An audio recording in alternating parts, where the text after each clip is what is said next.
Assalamualaikum warahmatullahi wabarakatuh. Hai sahabat ekonomi, selamat datang di channel Ibu Arum. Kali ini Ibu akan membahas materi ekonomi untuk kelas 10. Jangan lupa di subscribe, nyalakan loncengnya, like, komen, dan share ya. Oke, sahabat ekonomi, kita akan membahas tentang kebutuhan dan keinginan. Nah, menurut kalian, kebutuhan dan keinginan ini sama atau berbeda? Ya, jawabannya adalah berbeda. Kenapa berbeda? Nah, mari kita bahas secara bersama. Perbedaannya adalah di mana kebutuhan adalah hasrat yang timbul dalam diri manusia yang jika tidak terpenuhi dapat mempengaruhi kelangsungan hidupnya. Contohnya di sini adalah pemenuhan akan makan. Nah, ketika kita lapar, maka kita harus segera makan. Kalau tidak segera makan, maka kita akan sakit. Nah, sehingga pemenuhan akan makan ini tidak bisa ditunda. Nah, inilah yang dimaksud dengan kebutuhan. Sedangkan keinginan adalah hasrat dalam diri manusia yang jika tidak dipenuhi tidak mempengaruhi kelangsungan hidupnya. Contohnya adalah liburan. Nah, kenapa? Nah, ketika kita tidak jadi atau tidak berangkat liburan, nah ini tidak akan mengganggu kelangsungan hidup kita. Kita masih bisa melanjutkan kegiatan kita sehari-hari. Nah, inilah perbedaan antara kebutuhan dan keinginan. Di mana kebutuhan itu dalam pemenuhannya tidak bisa ditunda, harus segera dipenuhi. Tetapi kalau keinginan, pemenuhannya bisa ditunda. Nah, inilah perbedaan antara kebutuhan dan keinginan. Nah, sekarang kita masuk ke jenis-jenis kebutuhan. Yang pertama yaitu berdasarkan intensitas kegunaan, yang kedua berdasarkan waktu, yang ketiga berdasarkan sifat, dan yang keempat adalah berdasarkan subjek. Jenis-jenis kebutuhan ini akan kita bahas secara satu persatu nanti ya. Nah, sekarang kita masuk ke faktor-faktor yang mempengaruhi kebutuhan, yaitu yang pertama yaitu tingkat pendapatan, yang kedua kondisi alam, yang ketiga agama dan kepercayaan, dan yang keempat adalah kemajuan teknologi. Nah, inilah faktor-faktor yang mempengaruhi kebutuhan.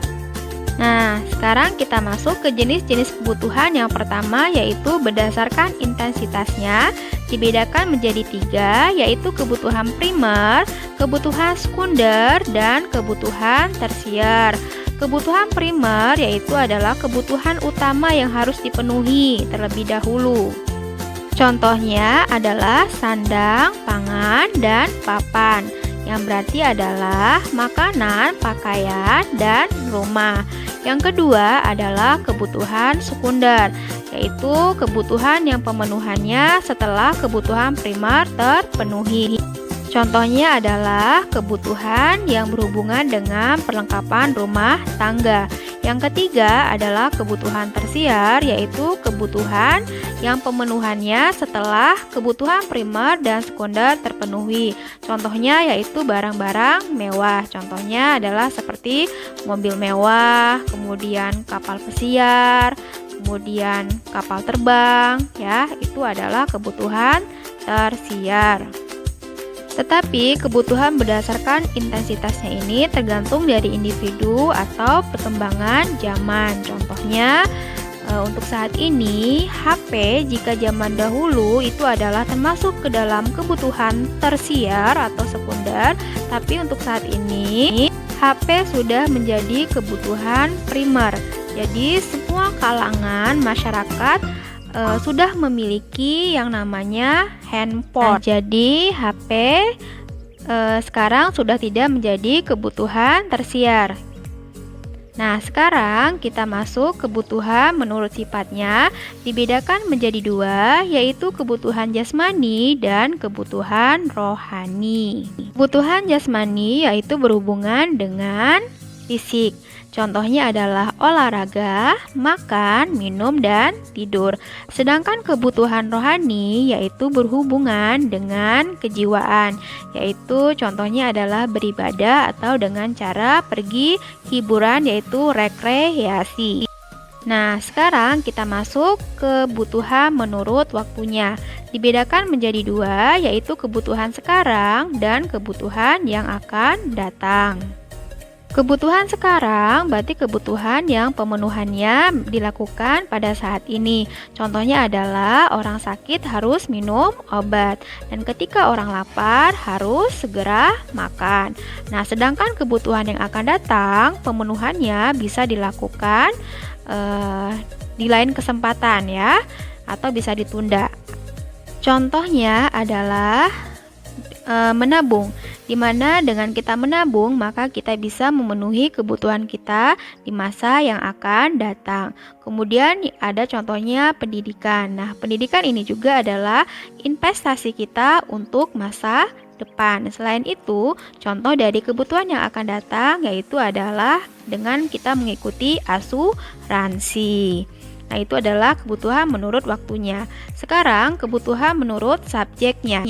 Kebutuhan menurut subjeknya dibedakan menjadi dua, yaitu kebutuhan individu dan kebutuhan kolektif.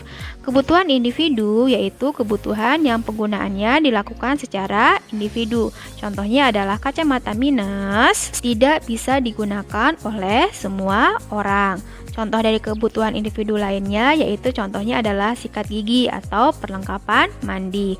Sedangkan kebutuhan kolektif yaitu kebutuhan yang bersifat umum, penggunaannya bisa dilakukan secara bersama-sama. Contohnya adalah rumah sakit. Contoh lainnya misalnya adalah masjid, sekolah, kemudian jalan raya, jembatan. Nah, itu adalah kebutuhan menurut subjek.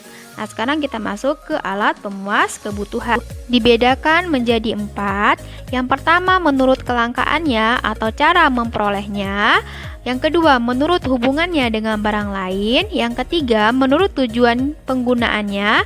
Yang keempat yaitu menurut proses pembuatannya. Yuk kita bahas satu persatu ya. Yang pertama adalah menurut kelangkaannya atau cara memperolehnya. Dibedakan menjadi dua, yaitu barang bebas dan barang ekonomi. Barang bebas itu adalah berarti dalam memperolehnya tidak dengan pengorbanan, sudah disediakan oleh alam. Contohnya adalah matahari, udara, dan air. Sedangkan barang ekonomi adalah barang yang diperoleh dengan cara pengorbanan, yaitu dengan menggunakan uang atau misal kita harus bekerja terlebih dahulu. Contohnya adalah pakaian, makanan, sepatu, laptop, dan lain sebagainya.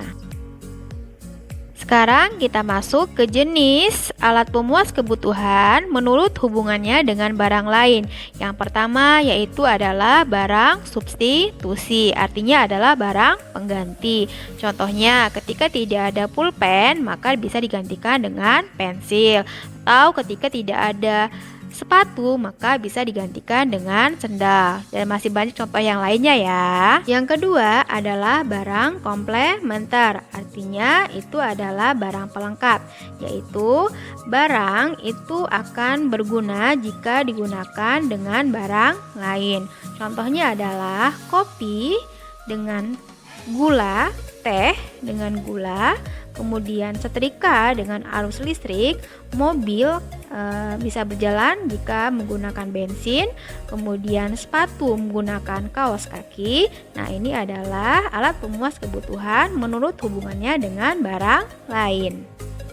Alat pemuas kebutuhan seterusnya yaitu menurut tujuan penggunaannya, dibedakan menjadi dua. Yang pertama adalah barang produksi atau barang modal. Berarti barang produksi ini adalah barang yang digunakan untuk memproduksi barang. Contohnya adalah bahan-bahan mentah, kemudian mesin, kemudian gedung ya, itu adalah barang produksi. Yang kedua adalah barang konsumsi. Barang konsumsi artinya adalah Barang yang siap dipakai atau barang yang siap digunakan oleh seorang konsumen.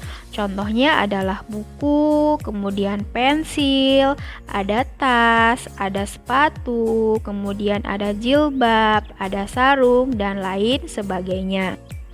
Alat pemuas kebutuhan menurut proses pembuatannya dibedakan menjadi 3, yaitu barang mentah, barang setengah jadi, dan barang jadi. Barang mentah berarti adalah barang yang belum diolah sama sekali. Di sini Ibu contohkan adalah kapas. Kemudian barang setengah jadi diproses dari barang mentah menjadi barang setengah jadi. Contohnya dari kapas, yaitu barang setengah jadinya adalah benang atau kain. Kemudian barang jadi. Nah, barang jadi ini adalah barang yang sudah siap digunakan, di mana barang jadi ini prosesnya diperoleh dari barang mentah, kemudian menjadi barang setengah jadi. Barang mentahnya adalah kapas, kemudian menjadi barang setengah jadinya benang dan menjadi kain, dan akhirnya menjadi pakaian yang kita gunakan dalam kehidupan sehari-hari. Nah, ini adalah alat pemuas kebutuhan menurut proses pembuatannya. Oke, sahabat ekonomi, sekarang kita masuk ke nilai kegunaan suatu barang. Itu dibedakan menjadi 6. Yang pertama, kegunaan bentuk. Yang kedua, kegunaan tempat. Yang ketiga, kegunaan kepemilikan. Yang keempat, kegunaan waktu. Yang kelima, kegunaan pelayanan. Dan yang keenam adalah kegunaan dasar. Sahabat ekonomi, kita bahas satu persatu ya. Yang pertama adalah kegunaan bentuk, yaitu suatu barang akan lebih berguna jika diubah dari bentuk asalnya. Contohnya adalah kayu diubah bentuknya menjadi sebuah lemari, maka nilai kegunaan barangnya atau nilai ekonomisnya itu lebih tinggi. Yang kedua adalah kegunaan tempat, yaitu suatu barang akan lebih berguna jika berada pada tempat yang tepat. Contohnya adalah pasir yang berada di pantai akan lebih berguna jika dipindahkan kepada tempat yang lebih tepat, yaitu contohnya adalah ke kota, yang mana pasir ini bisa digunakan untuk bahan bangunan. Yang ketiga adalah kegunaan kepemilikan, yaitu suatu barang akan lebih berguna jika telah dimiliki atau disewa oleh orang yang membutuhkan. Nah, contohnya adalah misalnya buku akan lebih berguna jika digunakan oleh seorang pelajar. Dan peralatan pertanian seperti cangkul dan arit lebih tepat digunakan oleh seorang petani.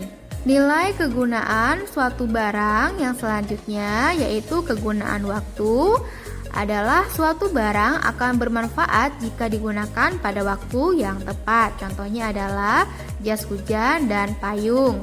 Ini digunakan pada saat musim hujan. Kegunaan pelayanan, yaitu suatu barang akan lebih berguna jika dapat memberikan jasa. Nah, contohnya barang seperti TV dan radio bisa memberikan pelayanan jasa kepada konsumen. Contohnya, televisi dan radio ini bisa memberikan sebuah informasi atau berita kepada masyarakat umum.